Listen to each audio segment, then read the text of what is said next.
Hello दोस्तों, नमस्कार। बहुत स्वागत है आपका एग्जाम गुरुजी चैनल के डेली करंट अफेयर्स के वीडियो में। आज 1 फरवरी 2021 है और आज के वीडियो की पीडीएफ डाउनलोड करना मत भूलिएगा। ये पीडीएफ आपको हमारे टेलीग्राम चैनल से मिल जाएगी, जिसकी लिंक नीचे डिस्क्रिप्शन में दी गई है। उसके अलावा ये पीडीएफ आपको हमारी ऐप एग्जाम गुरुजी ऐप से मिल जाएगी, इसकी लिंक भी नीचे डिस्क्रिप्शन में दी गई है। गूगल प्ले स्टोर से आप ऐप को डाउनलोड कर सकते हैं। ऐप से ही आप एमपीपीएससी प्री 2020 के लिए complete printed notes Hindi medium में आप बुक कर सकते हैं। इंग्लिश मीडियम में भी एमपीपीएससी प्री 2020 के लिए कंप्लीट प्रिंटेड नोट्स 1399 में आप बुक कर सकते हैं। साथ में मध्य प्रदेश की सबसे बड़ी टेस्ट सीरीज करीब 6500 से ज़्यादा स्टूडेंट्स इसको ज्वाइन कर चुके हैं, उसमें भाग लेने का मौका मिलेगा। इसमें हम नंबर ऑफ क्वेश्चंस भी बढ़ा रहे हैं, 8300 क्वेश्चंस में हम करने जा रहे हैं। तो ये मध्य प्रदेश की सबसे अच्छी सबसे बड़ी टेस्ट सीरीज है। 125 टेस्ट हैं जो किसी टेस्ट सीरीज में आपको नहीं मिलेंगे। हिंदी इंग्लिश मीडियम दोनों में अवेलेबल है। 499 में है। अगर इनमें से कोई एक कोर्स आप लेते हैं तो उसके साथ ये टेस्ट सीरीज आपको फ्री मिलेगी। अधिक जानकारी के लिए इस नंबर पर कॉल या इन नंबर्स पर व्हाट्सअप आप कर सकते हैं। आगे बढ़ेंगे, बात करेंगे थॉट ऑफ द डे की। जो आज का हमारा मोटिवेशनल पावरफुल थॉट है, सबसे बड़ा रोग क्या कहेंगे लोग। हमें से अधिकांश लोगों के अंदर बहुत बहुत और बहुत ज़्यादा क्षमताएं हैं, हर क्षेत्र में क्षमताएं हैं, लेकिन कई बार हम अपनी क्षमताओं को केवल इस कारण बाहर नहीं ला पाते, या कई काम जो हम करना चाहते हैं वो इस कारण नहीं करते कि लोग क्या कहेंगे, फला क्या कहेगा, ढिमका क्या कहेगा, मेरे माँ बाप क्या कहेंगे, मेरे दोस्त क्या कहेंगे, वो मेरा मजाक उड़ाएगा। लेकिन अगर आप उस काम को करते तो आप पाते कि एक समय के बाद आप उस काम में जब सफल हो जाते तो आपके माँ बाप, आपका समाज, आपका सब कुछ जो आप जिनसे आपको डर लग रहा था कि लोग क्या कहेंगे, वही लोग कहते कि हमें तो पता था ये सफल जरूर होगा। तो आपके मन में भी कोई अगर इच्छा है, कोई ऐसे काम है जो आप करना चाहते हैं और केवल इस डर से नहीं कर रहे हैं कि लोग क्या कहेंगे, तो यकीन मानिए उस डर को निकाल फेंकिए और कहीं आगे बढ़कर काम को करिए। अदरवाइज दुनिया के इशारों पर आप नाचते जाएंगे और कोई हल आपको जिंदगी का नहीं मिलेगा। इसी थॉट के साथ आगे बढ़ेंगे, बात करेंगे क्योंकि रिवीजन कल के पड़े गए करंट अफेयर के प्रश्नों का। पहला प्रश्न है कि किसने देश में पल्स पोलियो अभियान 2021 की शुरुआत की है, और इसकी शुरुआत की गई है रामनाथ कोविंद जी के द्वारा। दूसरा प्रश्न, विश्व कुष्ठ रोग उन्मूलन दिवस कब मनाया जाता है। वैसे ये दुनिया भर के अंदर जनवरी माह के अंतिम रविवार को मनाया जाता है, लेकिन भारत में इसको 30 जनवरी को महात्मा गांधी जी की पुण्यतिथि पर मनाया जाता है। तीसरा प्रश्न, 2021 को भारत और किस देश ने पर्यावरण वर्ष के रूप में लॉन्च किया है। ये फ्रांस और भारत ने मिलकर लॉन्च किया। चौथा प्रश्न है कि भारत एशिया प्रशांत व्यक्तिगत स्वास्थ्य सूचकांक में किस स्थान पर है। तो इसमें भारत 10वें स्थान पर है 11 देशों में।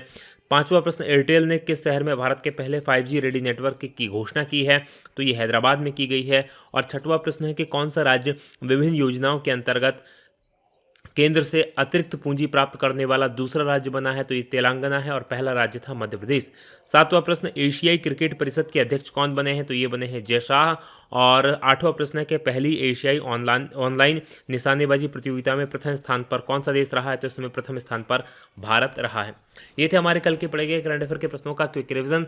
आगे बढ़ेंगे, आज के प्रश्नों की बात करेंगे। और आज के करंट अफेयर का पहला प्रश्न है कि 85 वर्षों में ऐसा पहली बार हो रहा है जब भारत में ऐसी कौन सी क्रिकेट प्रतियोगिता है जो आयोजित नहीं होगी। तो ये इस प्रतियोगिता का नाम है रणजी ट्रॉफी, यानी कि बी ऑप्शन प्रश्न का सही उत्तर है। डिटेल देख लीजिए क्या है।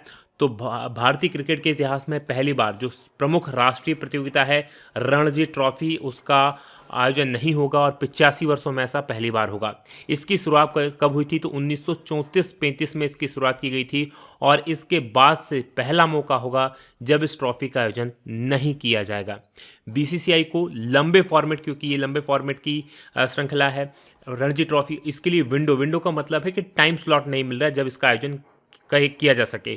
दूसरी ओर प्रतियोगिताएं चल रही हैं। अप्रैल के महीने में आईपीएल का आयोजन होना है, और रणजी ट्रॉफी लंबा समय लगता है। कोरोना के कारण पहले भी कई सारे टूर्नामेंट्स रद्द किए गए थे। तो आईपीएल ये जो है अप्रैल में होना आईपीएल 14वां सत्र, और इसका आयोजन भारत में ही होगा, इस प्रकार की घोषणा की जा चुकी है। आगे बढ़ेंगे, बात करेंगे अब हम बीसीसीआई की। तो बीसीसीआई ने फरवरी और मार्च के लिए 2 महीने के समय में रणजी ट्रॉफी करना इसका मुश्किल था। दूसरा प्रश्न है, भारतीय तटरक्षक बल स्थापना दिवस कब मनाया जाता है। तो ये जो मनाया जाता है 1 फरवरी को मनाया जाता है, यानी कि डी ऑप्शन प्रश्न का सही उत्तर है। डिटेल देख लीजिए क्या है। तो भारतीय तटरक्षक बल 1 फरवरी को अपना 45वां स्थापना दिवस मना रहा है, और 1978 में इसकी स्थापना हुई थी। तब केवल 7 जमीनी प्लेटफॉर्म के साथ इसकी शुरुआत की गई थी। वर्तमान में इसके पास 156 पोत और 62 विमान हैं, जिनकी संख्या आने वाले समय में और ज़्यादा बढ़ने वाली है। विश्व का चौथा सबसे बड़ा ये तटरक्षक बल है। इसका काम है भारत के जो तट हैं उनकी सुरक्षा करना और भारत के जो समुद्री क्षेत्रों के नियम हैं उन नियमों को लागू करवाना। ये सब तटरक्षक बल का काम है। इसको आप पुलिस भी कह सकते हैं, पानी की पुलिस। बात करेंगे तीसरे प्रश्न की कि किस दक्षिणी अमेरिकी देश ने योग पर राष्ट्रीय दिवस घोषित किया है, और ये घोषित किया गया है चिली के द्वारा। ये प्रधानमंत्री जी के द्वारा मन की बात कार्यक्रम में जानकारी दी गई है, यानी कि ए ऑप्शन प्रश्न का सही उत्तर है। डिटेल देख लीजिए क्या है। तो प्रधानमंत्री नरेंद्र मोदी ने मन की बात में कहा है कि जो दक्षिण अमेरिकी देश है चिली, इसने योग की महत्ता को स्वीकार करते हुए 4 नवंबर को वहां के लिए राष्ट्रीय योग दिवस घोषित किया है। और चिली में योग काफ़ी लोकप्रिय है। चिली की राजधानी जो है सैंटियागो, इसमें 30 से ज़्यादा योग विद्यालय हैं। 4 नवंबर 1962 को चिली में पहला योग संस्थान होजे रफाल एस्ट्राडा इसको स्थापित किया गया था, और इसी की याद में 4 नवंबर को राष्ट्रीय योग दिवस घोषित किया है। याद रखिएगा, अंतर्राष्ट्रीय योग दिवस भी मनाया जाता है, और ये मनाया जाता है 21 जून को। बात करें चिली की, तो चिली की राजधानी सैंटियागो है। राष्ट्रपति यहाँ के इवान ड्यूक हैं और मुद्रा यहाँ की पेसो है। चलिए मैप में मैं आपको अब चिली लिए चलता हूँ। तो जैसा कि आप स्क्रीन पर देख पा रहे हैं, ये हमारा भारत है, और हमारे भारत से अगर आपको चिली जाना है तो मूव करना पड़ेगा आपको पश्चिम में। पश्चिम में आप जाएंगे, ये अरब देश है, ये अफ्रीका है, अफ्रीका के बाद ये अटलांटिक महासागर है। अटलांटिक महासागर को क्रॉस करने के बाद पहुंचेंगे आप दक्षिण अमेरिका, और दक्षिण अमेरिका में पहुंचने के बाद आप इस देश को देखेंगे। तो ये जो देश आपको दिखाई दे रहा है जो रेड कलर में है, ये चिली है, राइट। यहाँ पर आप देखेंगे ये चिली है, ये पूरा देश चिली है। इसका झंडा आप यहाँ पर देख पाएंगे, ये चिली का राजकीय चिन्ह है। अब इस तरफ देखेंगे तो ये जो प्रशांत महासागर है, पैसिफिक ओशियन, उसकी तरफ है, और पीछे इसकी सीमा जो लगी हुई है वो लगी हुई है अर्जेंटीना के अलावा बोलीविया और ऊपर पेरू, इन देशों के साथ इसकी सीमा लगी हुई है। यहाँ पर आप देख पा रहे हैं चिली की राजधानी, ये जो आप नीचे देखेंगे ये सैंटियागो जो है वो चिली की राजधानी है। आगे बढ़ेंगे, बात करेंगे अगले प्रश्न की। बात करें चौथे प्रश्न की। चौथा प्रश्न है कि धनलक्ष्मी बैंक ने किसको अपने एमडी और सीईओ के रूप में नियुक्त किया है। तो धनलक्ष्मी बैंक ने नियुक्त किया है जेके सिवन को, यानी कि सी ऑप्शन प्रश्न का सही उत्तर है। डिटेल देख लीजिए क्या है। तो केरल में निजी क्षेत्र का बैंक है धनलक्ष्मी बैंक, और इसने भारतीय स्टेट बैंक के पूर्व अधिकारी जेके शिवन को बैंक के नए प्रबंध निदेशक और मुख्य कार्यकारी अधिकारी यानी सीईओ के रूप में, एमडी और सीईओ के रूप में नियुक्त किया है।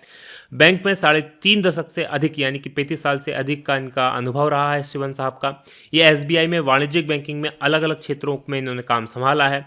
ये शिवन साहब की बात करें तो एसबीआई के स्ट्रेट एसेट्स रेजोल्यूशन ग्रुप के मुख्य महाप्रबंधक के रूप में सेवानिवृत्त हुए थे। उसके बाद धनलक्ष्मी बैंक इसने इनको अपनी यहाँ नियुक्ति दी है।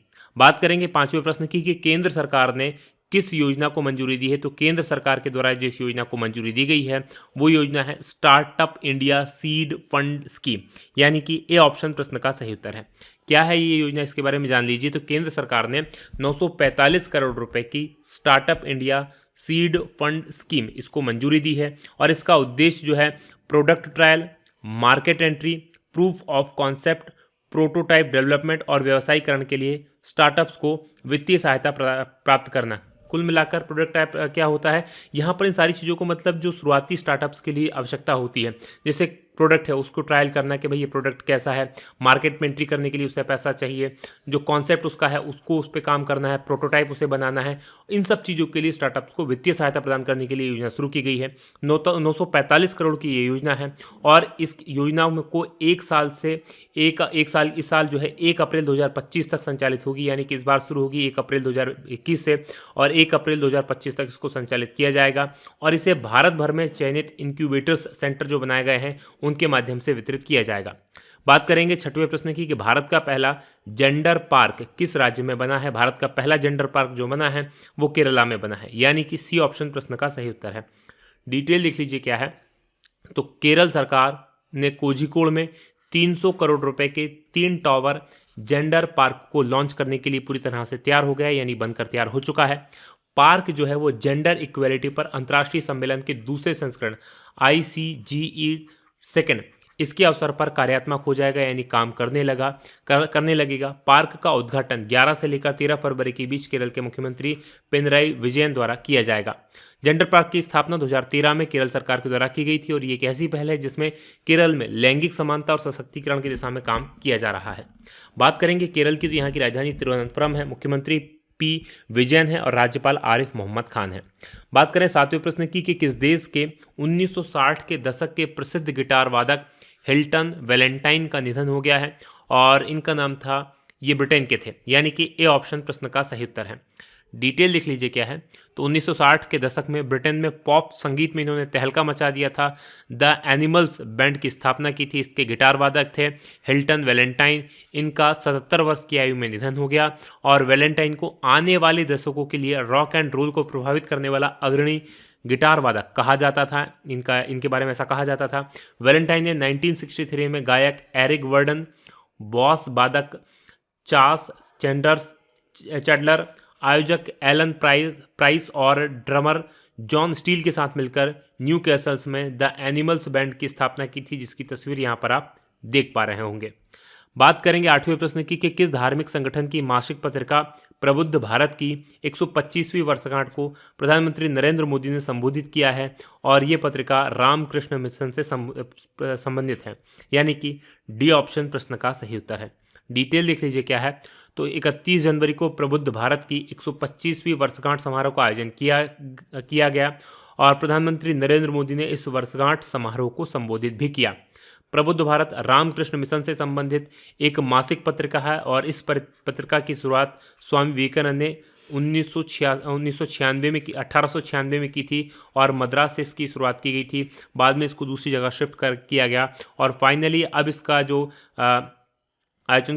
जो प्रकाशन किया जा रहा है वो अद्वैत आश्रम मायावती कहाँ पर है, यूके में है, यानी कि उत्तराखंड में है। और प्रबुद्ध भारत की 125वीं वर्षगांठ का आयोजन भी अद्वैत आश्रम मायावती के द्वारा ही किया जा रहा है।